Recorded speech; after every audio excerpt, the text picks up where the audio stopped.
Come my way, a way that takes me past all the escape routes, a way shadowed by mountains serenely floating overhead and with flattened molehills all around me.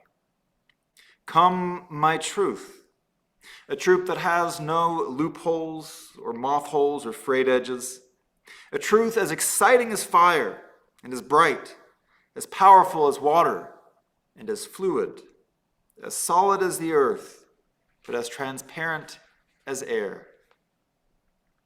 Come, my life, a life that devotes itself to love, a life that coaxes and ungums the works and gets me waltzing on the hot coals of my amazement, a life that precedes all words of my mouth and survives them into silence.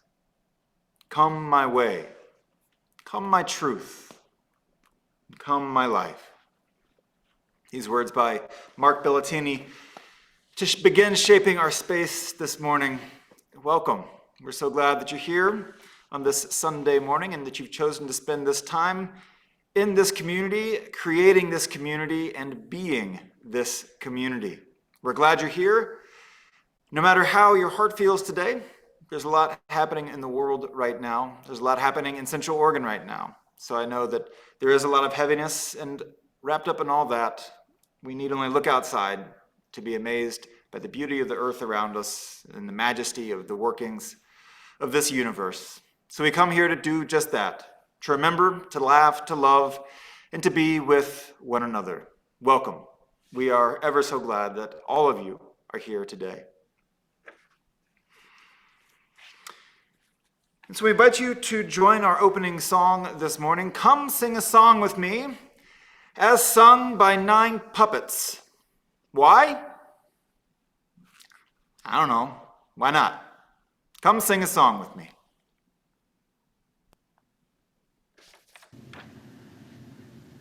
Hey everybody, come sing a song with me. Here's our notes. La. Come sing a song with me. Come sing a song with me. Come sing a song with me, that I might know your mind. And I'll bring you home when hope is hard to find. And I'll bring a song of love and a rose in the winter time. Come dream a dream with me. Come dream a dream with me. Come dream a dream with me, that I might know your mind. And I'll bring you home when hope is hard to find. And I'll sing a song of love and a rose in the winter time. Come walk in rain with me. Come walk in rain with me.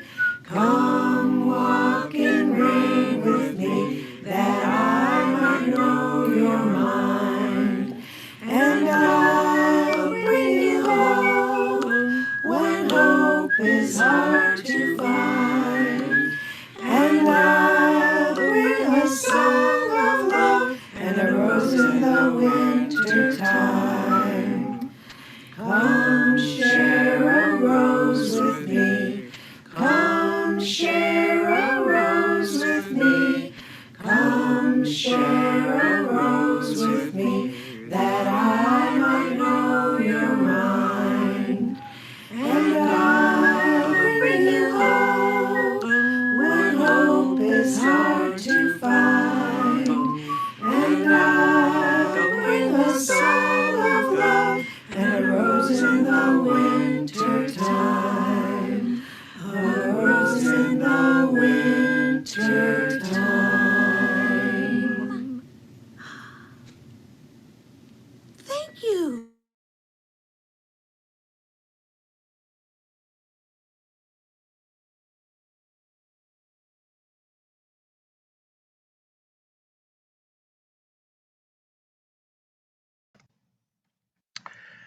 Eric and Scott, it's Jonathan. You guys are muted.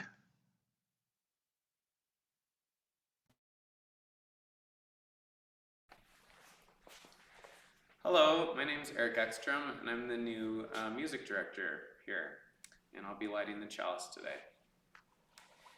May the light we now kindle inspire us to use our powers, to heal and not to harm, to help and not to hinder, to bless and not to curse, to serve you, Spirit of freedom.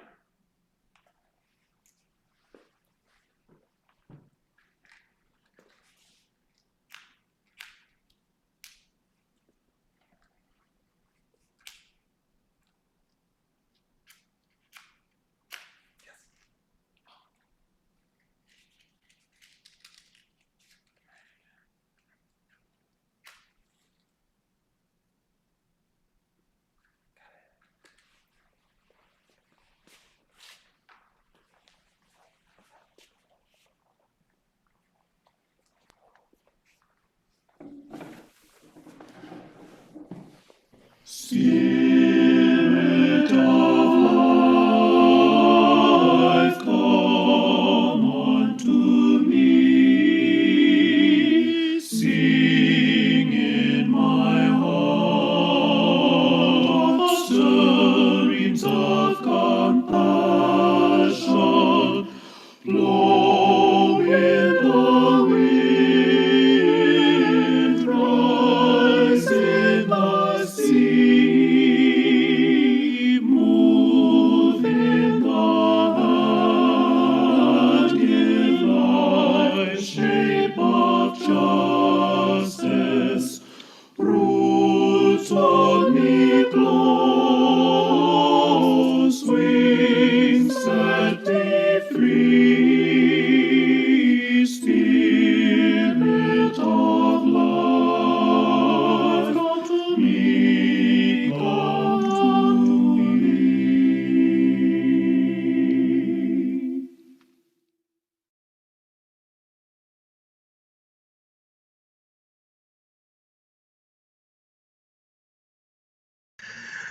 I'm sorry, Chayla, you're muted.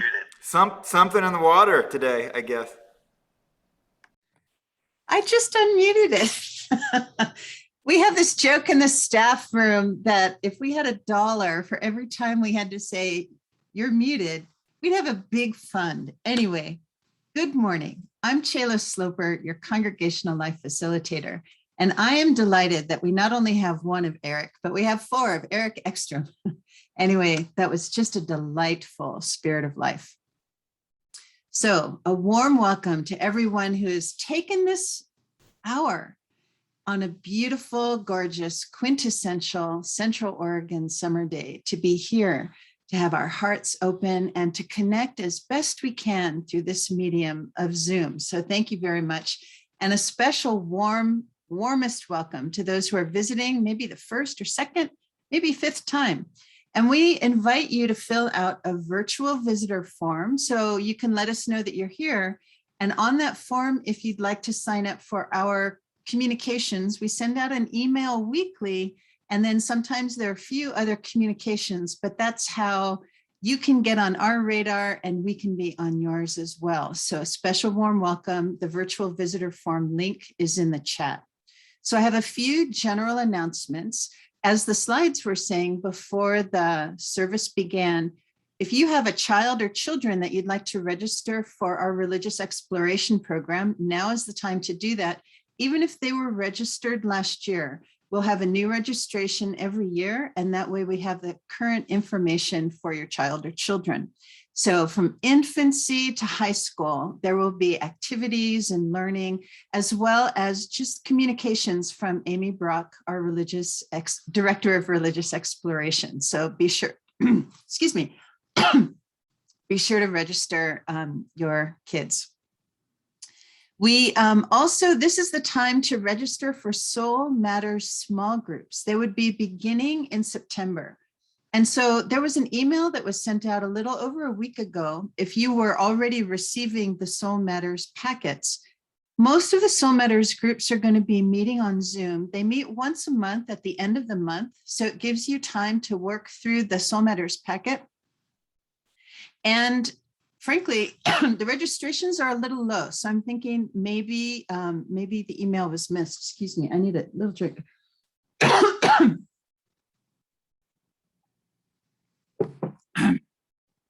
Hope that helps. Anyway, I'll be sending out that email again just to make sure that if you'd like to be in a small group that you can. Pardon me. A volunteer opportunity with very good hopes that we will be meeting together or have the option to meet together 2 weeks from now for the in-gathering on September 12th. And I'll say a little bit more about that in a minute. Will be an opportunity to do some cleanup around the exterior of the building. If you're interested in volunteering, we don't have a date or dates set yet, but it'll be things like cleaning weeds, using the leaf blower, washing down the front of the building like with a hose, those sorts of things. If you'd like to help with that, just send an email to facilities@uufco.org. And then that way you can be on the planners list and they'll contact you. This Tuesday night, we have another sound bath, sound yoga with Kevin Kraft. That's at 6 p.m. We're asking $15 to $20, but no one turned away for lack of funds. It involves a little bit of light yoga, but then having this remarkable experience of the sound bath. Lastly, there will be another blood drive, a Red Cross blood drive on Thursday, September 9th. And there are lots of appointments still available, and we'll have the link in the chat as well. So if you'd like to sign up, for those that are not familiar, you can click on a link when it's in the chat. It'll open up another window and then you can come back to the Zoom. So that's just a little bit of technical know-how. Okay, so about September 12th, a survey went out at the end of this last week asking you to let us know what your comfort level is about coming back in person, if you would be coming at the 9 or 11 o'clock service, if you'd be preferring to continue to worship at home on Zoom. Please do fill out that survey. If it didn't show up in your email, do a search with UUFCO or even the word survey, and that'll bring you to it. It's really our hope that 2 weeks from now, circumstances will be that we can meet together.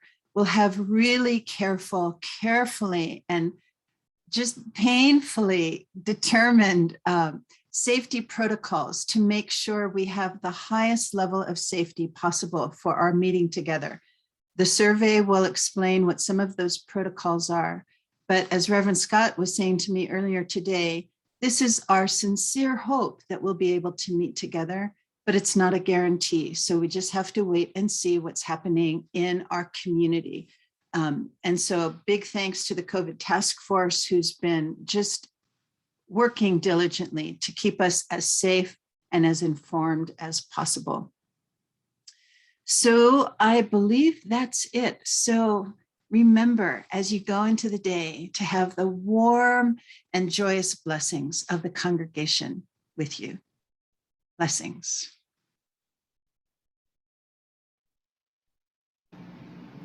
Good morning. I am Amy Brock, and I serve as the Director of Religious Exploration for Children and Youth. Today, we are exploring the idea of spirit. Our story today is entitled Many Paths to God, and it was adapted from a story written by Mary Ann Moore. The original story is part of the Tapestry of Faith curriculum from the UUA. Once upon a time, 4 travelers from 4 different lands met near a mountain. The travelers had been told that if they climbed up the mountain, they would find God at the top. And around the bottom of the mountain, there were many paths to choose that would take them to the top of the mountain. The travelers had each been told beforehand which of these paths that they should personally take. They had been told that only this path would take them to God. So one day, the travelers met at the bottom and they told each other of their search for God. One of them said, "I'm trying to find God. I've been told that all of these paths, the right path to take is the flowery, meadowy one. I've been told that if I follow it, at the top, I will find God, the great mother of all. And another traveler said, you know, that's really interesting because I've been told that the right path to take is that steep cliff-sided path over there. And if I follow it, I will find God, the great Father in heaven. And the third traveler said, wow, that is really strange. Strange that we have all been told to follow different paths. I've been told that the right path is the wide river valley over there. And if I follow that one, at the top, I will find the Great Spirit in all things. And the fourth traveler said, yes, this is very strange. I've been told to follow an even different path. My path is deep in the forest path, and I'm told that if I follow it, at the top of the mountain, I will find God, the most great, peaceful, silent spirit. The travelers were so surprised to hear about all of these different paths being the right one to the top, because they were sure that the one that they had been told to follow was the right one. They even tried to convince each other to follow their path. The first traveler said, I'm sure that my way is the right one. And the second traveler said, change your minds and come my way. The third traveler said, don't you think it would be best for you if you came this way? And the fourth traveler said, you all really ought to take the forest path with me. But none of the travelers would change their mind. Each was sure that their way was the right way. So after bidding each other goodbye, they began their journeys on their separate paths to the top. And as they started out, each was singing a song of praise and joy. They could hear each other's songs from the distance as they walked the trails, and they thought that one another's songs sounded strange. But soon after they were traveling, they could no longer hear one another's voices. They had gotten too far away from each other. Sometimes their journey on the path to the top was easy, and sometimes it was hard. But finally, each traveler neared the top of the mountain. And it was then that they started to hear one another's songs again. But now, something had changed. Something was different. And they realized how beautiful one another's songs were, even if their individual songs were all different. All four of these travelers came to the top within a couple of moments of each other. They stopped and they eagerly looked around to see what they would find. The first traveler exclaimed, "Oh, great mother of all, I have found you." And the second traveler exclaimed, "Oh, great Father in heaven, I have found you." And the third traveler shouted, "Oh, great Spirit in all things, I have found you." While the fourth traveler quietly whispered, "Oh, great peaceful silence, I have found you." But all of them were seeing and calling out to the same God, to the same Spirit. And in that moment, they realized that even though they had each called God by a different name, and each had taken a different path to the top of the mountain, they had all been searching for the very same thing. And when they realized this, they reached out for one another's hands and formed a circle right at the top of the mountain, and they began to sing again. And now, as each of them sang their own spirit songs, it sounded really different. Instead of there being 4 different songs sung at different times, there seemed to only be one song. And it was a joyous song of love and thanks for the Spirit of God and the Spirit of life. I wonder what songs we might all be singing in our hearts this morning. I wonder what they might be saying about our world and about our community and how to care for the people and our resources in it. I wonder if we could pause just for a moment, maybe at some point during our time together in this service today, and listen deeply to our own individual heart songs. And as we listen, maybe we know that while the songs that we each like to individually sing might be unique, When we gather in this space, they all come together to make one big song together, a song of our collective Unitarian Universalist spirit. And so ends our time together today.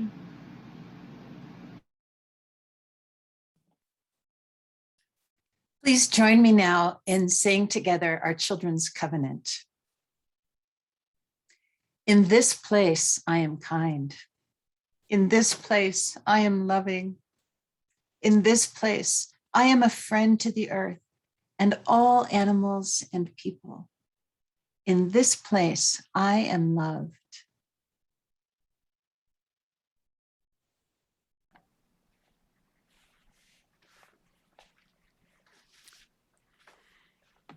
Thank you, Amy, and thank you, Chayla.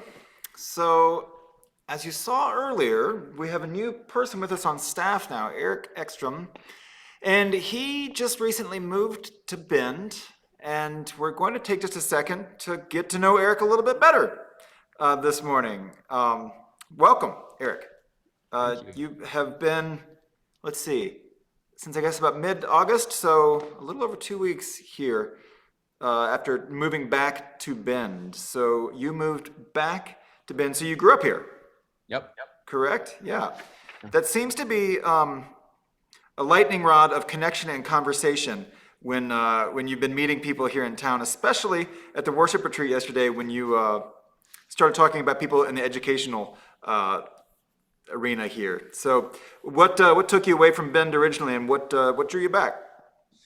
I moved to Minnesota after graduating from Summit in 2006, I think. And I moved to Minnesota to go to St. Olaf College, which was great. And I thought I'd move home right away, or at least closer to home, but I didn't. I ended up staying in Minnesota and got my first teaching job. And I was working at a wonderful Lutheran church in Bloomington, Minnesota.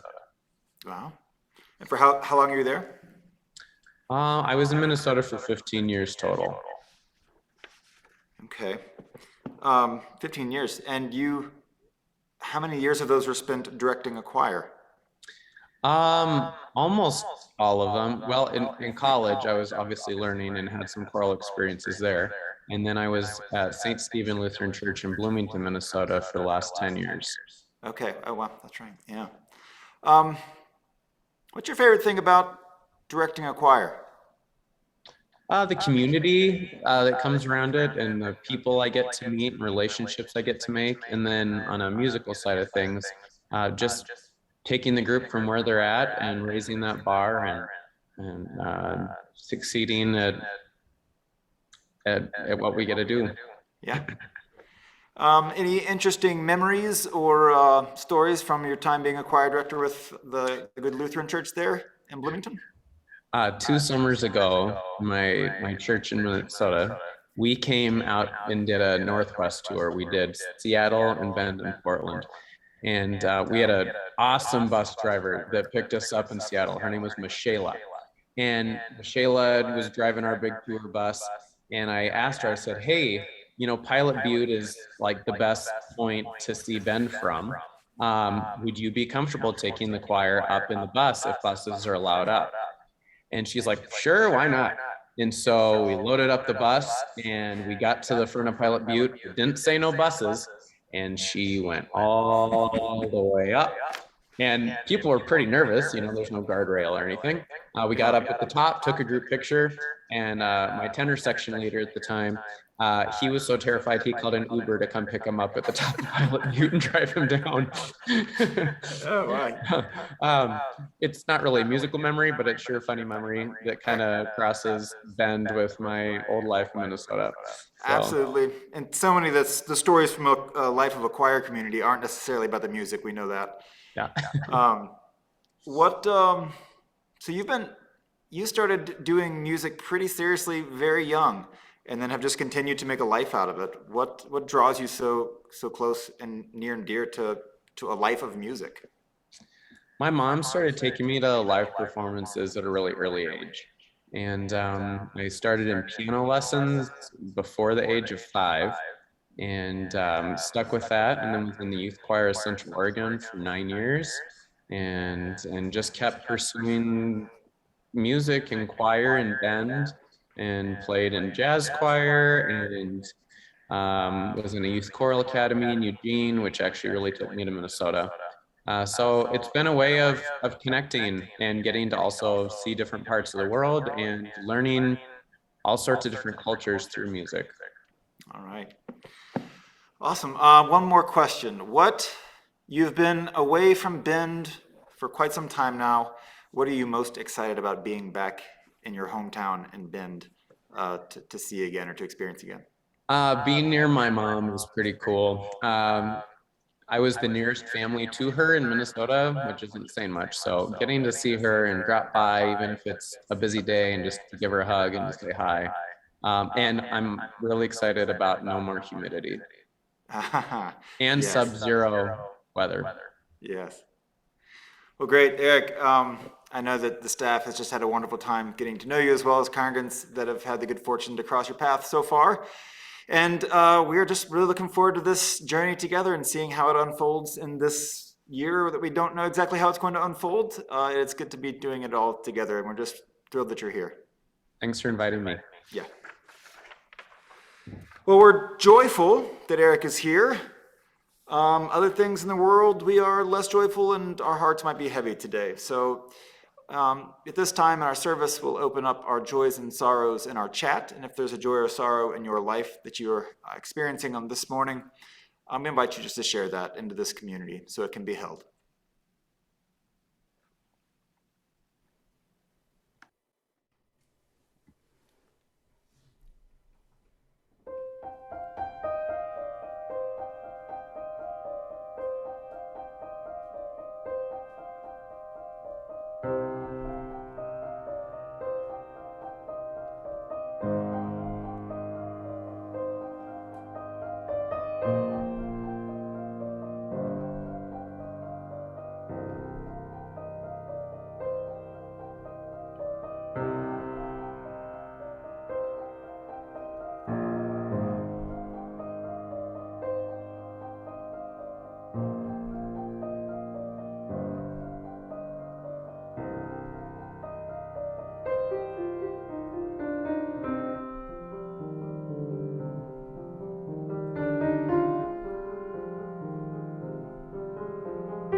I don't know. I don't know so much. And that's just quite all right with me. In fact, learning how to say those simple words, I don't know, absolutely changed my life. Because earlier in my life, I wanted to pretend that I knew everything. And it was so liberating to just be able to say, I don't know. This happened during seminary. I was wanting to impress my seminary friends in that first year. And I had another friend who was fantastic at saying, I don't know. Fantastic at being wrong. And I quickly learned that this friend was having a very different experience of seminary than I was. I was pretending to know things and being cautious, ever so cautious when I spoke. And he was not so cautious and deeply engaged that process. I don't know. There are people who seem to know everything. Doug is one of those people, my mother's husband. He seems to know everything about how things work, about how the universe happens and works, about mechanics, about theology. He's just thought about a lot of stuff. But he shares this in a very humble way, in a way that's curious, in a way of like fascination. And that's a good guy to know, someone who seems to know everything. I also know people who think they know everything and want to share it with everyone. These people are a little harder to be around than Doug. People whose opinions don't really so much act as an opinion so much as an ironclad certainty made in stone. And so I still find myself, when I am engaging someone who knows everything and wants me to know that, it's a little difficult. This, as I recall, was a formative experience growing up. This happened in Sunday school from time to time, or in church. There'd be answers that I just didn't quite understand, and they were offered as the truth, the absolute truth. And I know that many of you here this morning had a similar experience in Sunday school. You were the ones who asked the awkward or embarrassing questions, or the ones that seemed to stump you, like, how, if God is so all-power and all-loving, would God ever send someone to hell? Or what about the whole dinosaurs thing and Adam and Eve, and how's that working with time? That's a good question. Or maybe, it doesn't seem Jesus had to say too much on the topic of homosexuality, and yet it seems to get a lot of noise in some churches. You very possibly were the skeptic, the wonderers, and the heretics in your Sunday school. Regularly in our new member classes here, someone will say how grateful they are to have found a religious community that feels like home, where they can do just that. They can not know. They can question. They can wonder. People often say, I've been Unitarian Universalist all my life without knowing it. People experience profound relief in knowing that they're not misfits just because they simply don't have all the answers, or they don't fit into the religion of their origin just exactly right. And so we create a caring religious community that accepts us just as we are and doesn't judge our souls, but hopes to nudge our souls as we are learning and growing. It urges us to a wider affection and more life-giving values. And so I find myself a pretty open-minded person. It's one of the reasons why I'm comfortable here in Unitarian Universalism. Our faith tradition doesn't claim to possess the absolute truth or dictate dogma that limits how it is someone is engaging their spiritual life. Indeed, the fourth principle in Unitarian Universalism is our affirmation of the free and responsible search for truth and meaning. The principle, for me, when I read it, encourages me to continue to be curious, always curious, as I'm growing and searching for answers to those big questions in life that present themselves daily, if we just stop and look around. And so, Unitarian Universalists, aren't we wonderful with all of our open-mindedness and all of our questioning and all of our truth-seeking? And it is good, but truth be told, there are some downsides to our non-creedal openness. As skeptics and questioners, sometimes we can spend far too long on being certain about the things we don't believe, and not enough hard work digging and exploring and claiming those things that we do believe. I know that oftentimes it feels like when people come into a Unitarian Universalist congregation and begin to understand how we hold multiple theologies and make space for that growing and questioning, oftentimes the response is, wow, no one's going to tell me what I have to believe here? That's incredible. And then after a time, it might turn into, wait, no one's really going to tell me what I need to believe here? Oh, that sounds a little harder. And so we find that one of the downsides to the free and responsible search for truth and meaning can be getting stuck in a place of wishy-washiness, if I dare go there. This wishy-washiness manifests itself as we become reluctant to commit to any theological belief, any understanding of the universe, or maybe even an ethical discernment. We might just get paralysis of analysis and overwhelmed with all the choices and be unable to make a choice.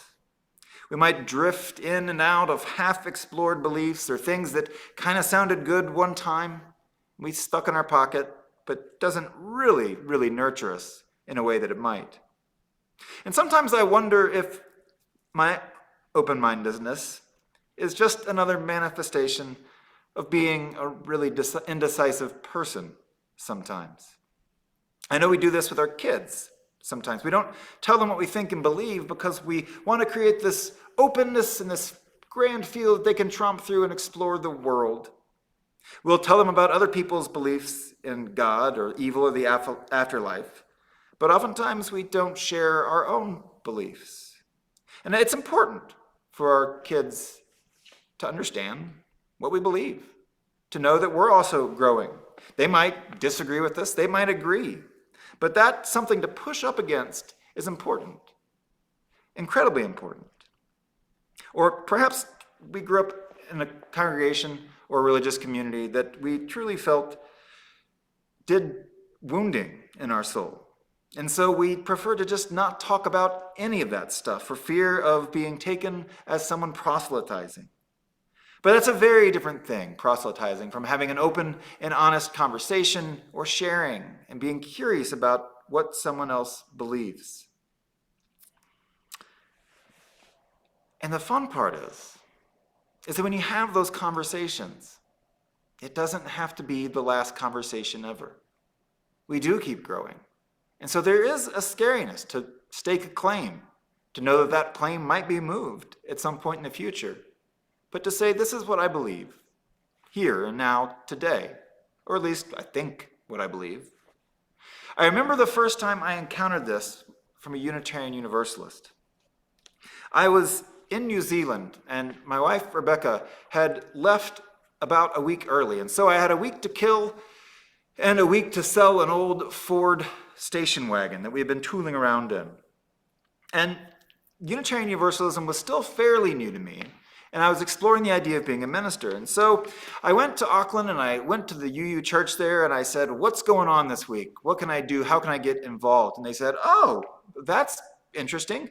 We're having a planning retreat for our entire year with our leadership. You should go. And I said, sure, fantastic. Why not? That sounds more than I had asked or thought about doing, but sounds like fun. So I get in the car with Carl on the way to this retreat. And Carl said something that I had never heard anyone say before. We were talking about our beliefs and theology and God, and he said, yeah, I believe in God. I don't always believe in God. And sometimes it shifts. And I might not believe in God later. But right now I believe in God. And I had never heard anyone hold their beliefs with such an open fluidity before. It was really, truly mind-blowing for me. This free and responsible search for truth and meaning, I really do believe, is a life-giving and spiritual path for us to follow. We don't know where it's going to go, but our faith is able to allow us into unimagined realities and doing that journey with other people. I don't think that this ongoing search for truths means that I don't have meaning in my life. In fact, we are constantly meaning-making creatures. I know that as we celebrate life and seek meaning and serve the spirit of love and justice, our mission at this church, when we say we seek meaning, it doesn't mean that we're not also claiming meaning and finding meaning through our relationships. No, it just means that we're going to vow to continue seeking meaning. And so we gather to do this work. We do it together, and that together part is really important, to listen and to explore. When we gather, we bring lots of spirits with us into this place. Spirits of peace and thanks and compassion and hope and truth and seeking and meaning-making are central to the spirit that we gather here.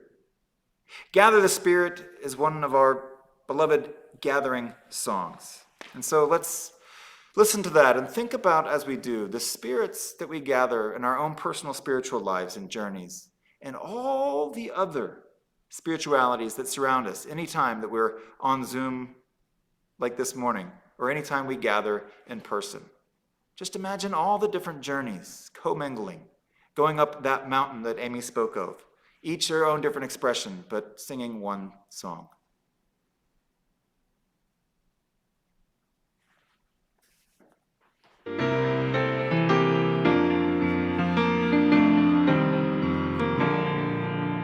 Gather the Spirit, harvest the palm. All separate fires will kindle one flame. Witness the mystery of this song. Our trials in this light appear all the same. Gather in peace, gather in thanks, gather in sympathy now and then. Gather in hope, compassion, and strength. Gather to celebrate once again.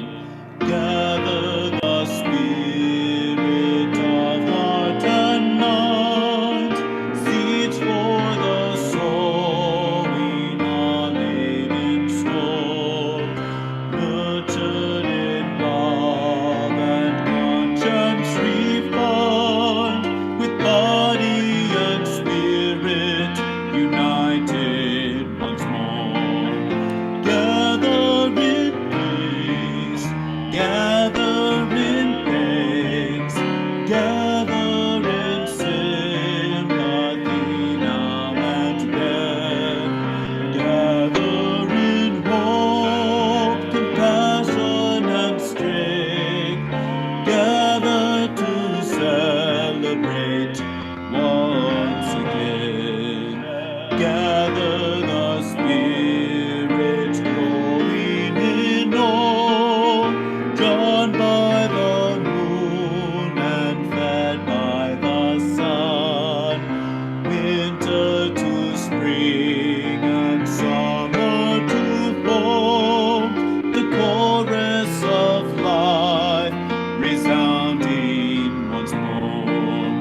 Gather in peace, gather in thanks, gather in sympathy now and then. Gather in hope, compassion, and strength. Gather to celebrate once again.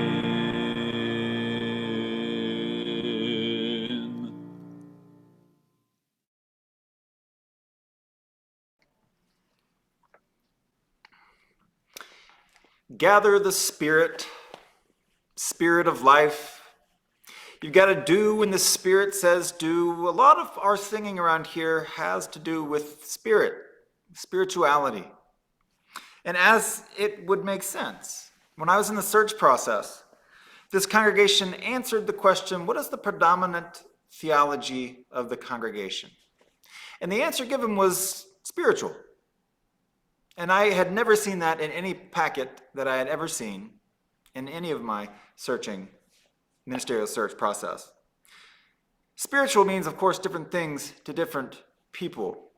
But for me, it certainly lines right up with that idea of mystery. My colleague Frederick Muir says that life isn't a problem to be solved, but a mystery to be lived. And so as we move through this mystery, so much that we don't know, it is nice to find and celebrate some truths and nuggets that help us find meaning in our life, find purpose.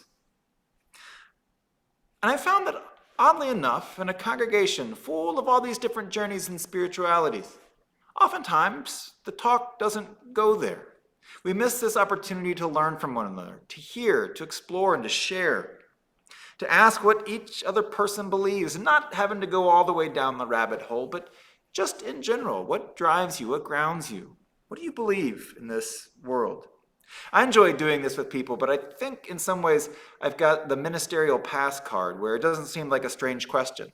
And I think some people might find it difficult to ask or to answer, and that's okay too.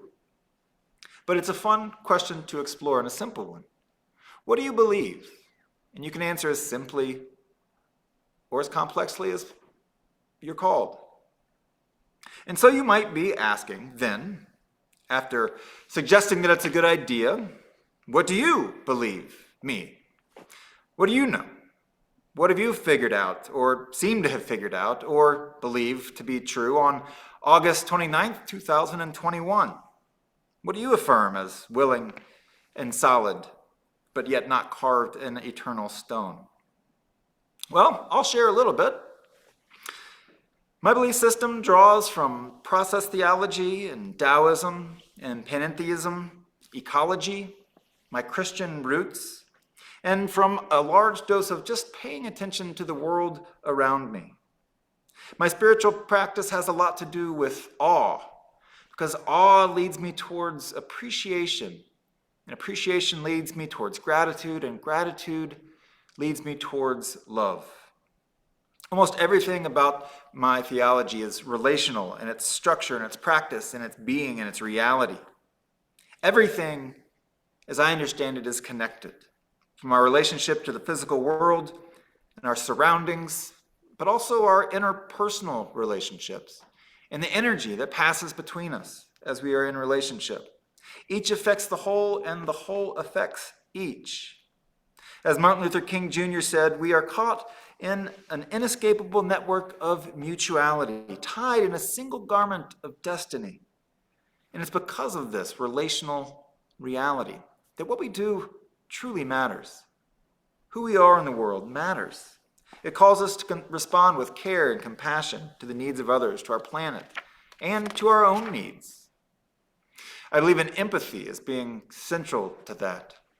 Empathy is perhaps the most beautiful and commanding way for humans to reach out to one another. And if not empathy, perhaps just curiosity. And if not that, maybe just respect for one another.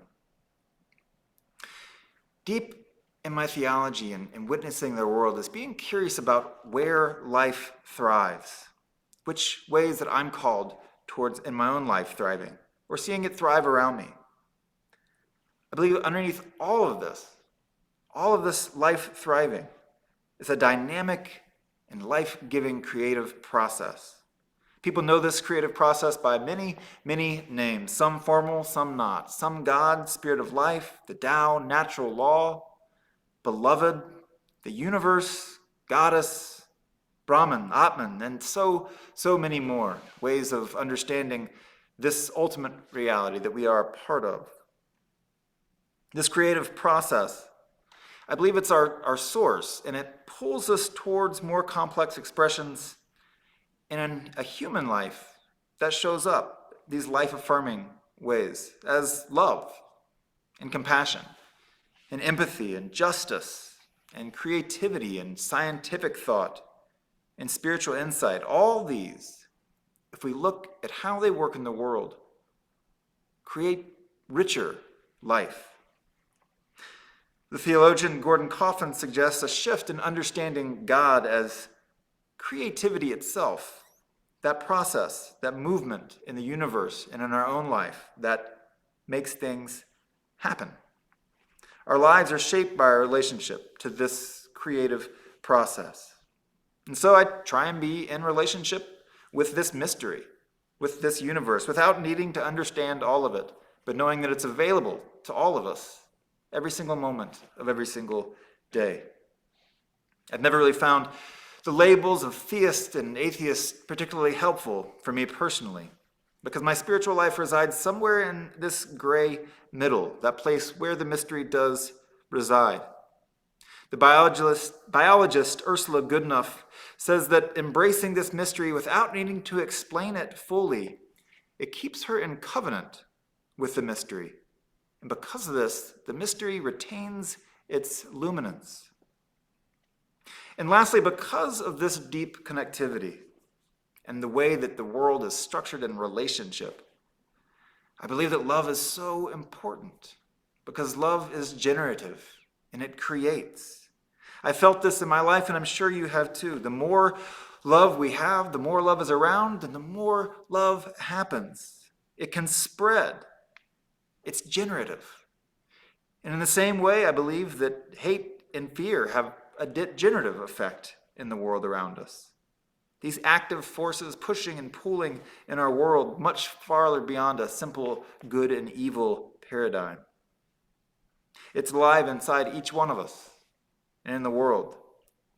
And so we call on more love. That's why one of the reasons we come to church, to call upon love, to remind and inspire each other, to create, to practice, and to create more love. And when we do this, when we create more love in the world, we increase the love on the planet, for the earth, for other people, for each other, for ourselves. Everybody wins when more love, the creation of love, drives our actions.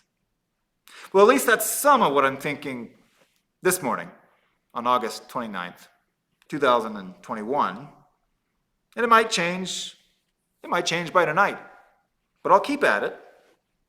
Nasruddin, a Sufi mystic and master, was riding his donkey one morning when a passerby asked him, "Nasruddin, how many legs does your donkey have?" And he climbed down and he counted the legs on the donkey. 1, 2, 3, 4. 4 legs. My donkey has 4 legs. And the crowd that had gathered began to laugh at this. And they joked with him and they said, "Nasruddin, don't you know how many legs your donkey has?" And he said simply, "Oh, well, yeah, I thought I did, but I hadn't counted since last night. So I just wanted to check again." We never know when things are going to change. But we are glad that our hearts are open to change and that our spiritual journeys and our spiritualities can be a process, a part of this creative process that is ever unfolding and open to being touched and loved and influenced by love and the people around us. May it be so, this day and every day.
coaxed up the mountain from the valley of sleep,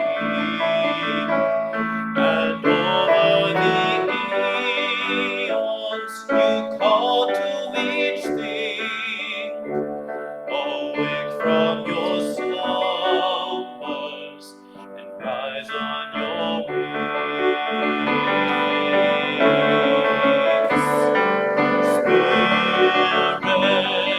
Spirit of gentleness, flow through the wilderness, longing and free. Spirit of restlessness, stir from the placidness, wind on the sea.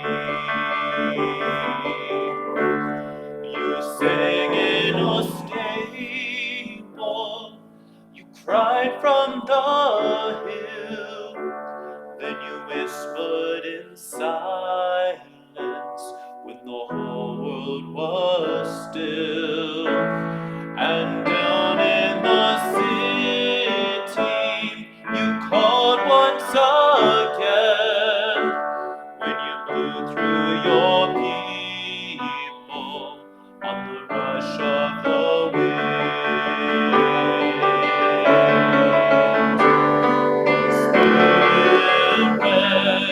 Spirit of gentleness, flow through the wilderness, calming and free. Spirit of restlessness, stir me from placidness, wind on the sea.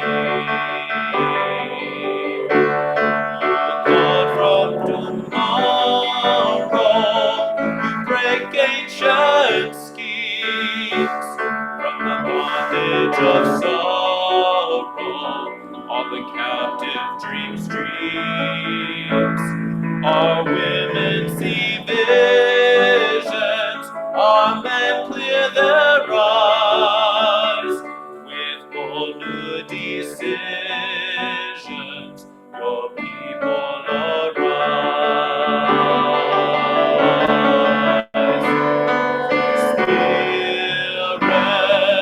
Spirit of gentleness, flow through the wilderness, holy and free.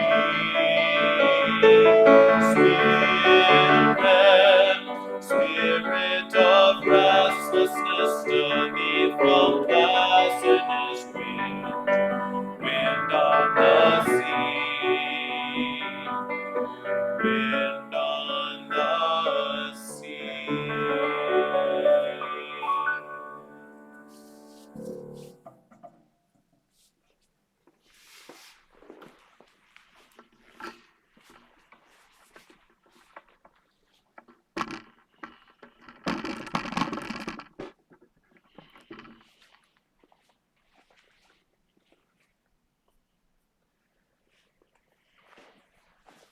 Thank you so much, Eric, and thank you, each and every one of you, for being with us here today. If you've lit a chalice in your own home, we invite you to extinguish it at this time as we say together the covenant of this congregation. Love is the spirit of this fellowship, and service is its law. This is our covenant, to dwell together in peace, to seek the truth in love, and to help one another.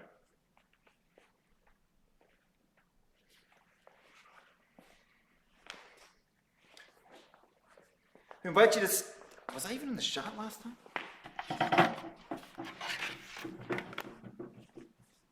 I wasn't. Sorry about that. You might have gotten half my body for that extinguishing of the chalice. We invite you to stay after our service for our coffee hour breakout rooms that are happening virtually. We get together in groups of around 5 or 6 and explore a question for the day. Today's question is, what's something that you believe today? It could be a small belief, it could be a gigantic belief, but what's something that you can hold and say is true for you on this morning? During our post-loop, we'll put up a slide that offers some information on how you can support the work of this church with an offering That's through text or through our website. And we invite you to go into this day, curious about what the day holds, about what it could offer. With that curiosity, every single moment, every single person, every single gust of wind or bird flying above could just be something that helps you grow in your spiritual journey, that answers a wonder, and that takes life forward. Go in peace.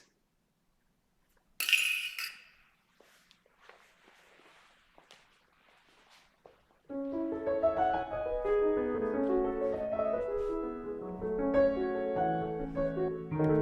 you.